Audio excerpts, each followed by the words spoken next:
गाजियाबाद में भी नहाय खाए से छठ महापर्व की शुरुआत हो गई है। खास त्योहार छठ को लेकर के आज इसकी शुरुआत हुई है और इसको लेकर के तमाम तैयारियां की गई हैं। दरअसल गाजियाबाद प्रशासन ने छठ के लिए खास तैयारियां की हैं। हिंडन नदी, हिंडन नहर, अस्थायी घाटों पर छठ का महापर्व मनाया जाएगा। गंगा नहर से हिंडन नदी में साफ जल छोड़ा गया है। तो गाजियाबाद में भी छठ महापर्व को लेकर के तमाम तैयारियां देखने को मिल रही है। प्रशासन की तरफ से खास तैयारियां की गई हैं, क्योंकि आज नहाय खाए से महापर्व छठ की शुरुआत हुई है और आज से व्रतियों का अनुष्ठान भी शुरू हो गया है। बता दें कि गाजियाबाद प्रशासन ने छठ को लेकर के तमाम तैयारियां की हैं और गंगा नहर से हिंडन नदी में साफ जल भी छोड़ा गया है। हिंडन नदी, हिंडन नहर, अस्थायी घाटों पर छठ महापर्व मनाया जाएगा, जिसको लेकर के प्रशासन की तरफ से तमाम तैयारियां की गई हैं।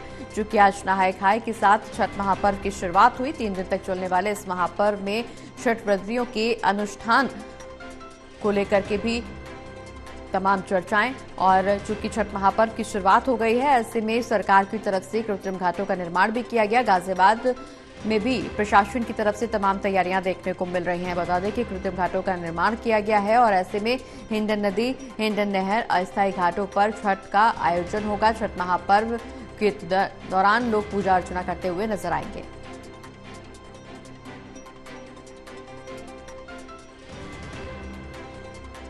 हर वर्ष की तरह इस वर्ष भी महापर्व छठ पूजा जो होगी इस घाट पर तैयारी हर साल से होती रहती है और इस वर्ष भी इसी घाट पर होगी।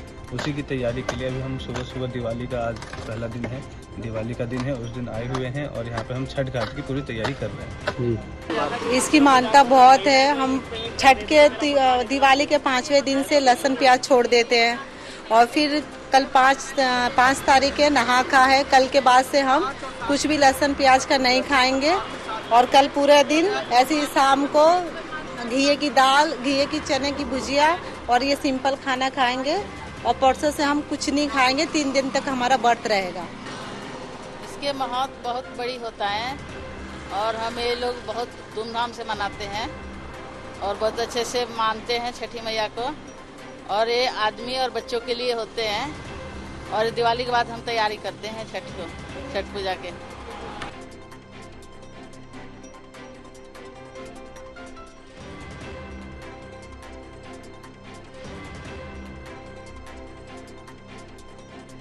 ज्यादा जानकारी के लिए हमारे साथ हमारे सहयोगी करणवीर कश्यप जुड़े हुए हैं। करणवीर, गाजियाबाद प्रशासन की तरफ से छठ के लिए खास तैयारियां क्या की गई हैं? क्या कुछ इंतजाम देखने को मिल रहे हैं?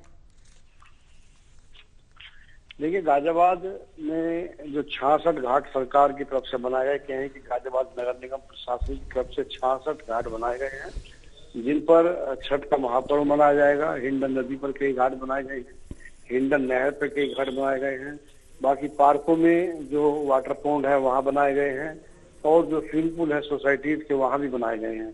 गाजियाबाद नगर निगम की ओर से तमाम तरह की व्यवस्था वहां की जा रही है। साफ सफाई से लेकर के जो उनकी पुताई है और अन्य जो व्यवस्थाएं हैं वो की जा रही है। पानी की व्यवस्था वहाँ की जा रही है। जहाँ पर पानी ठीक नहीं है वहाँ पर टैंकरों से पानी पहुँचाया जाएगा। लेकिन सबसे ज्यादा जो छठ घाट के जो व्रतधारी होते हैं वो हिंडन नदी पर और हिंडन नहर पर आते हैं।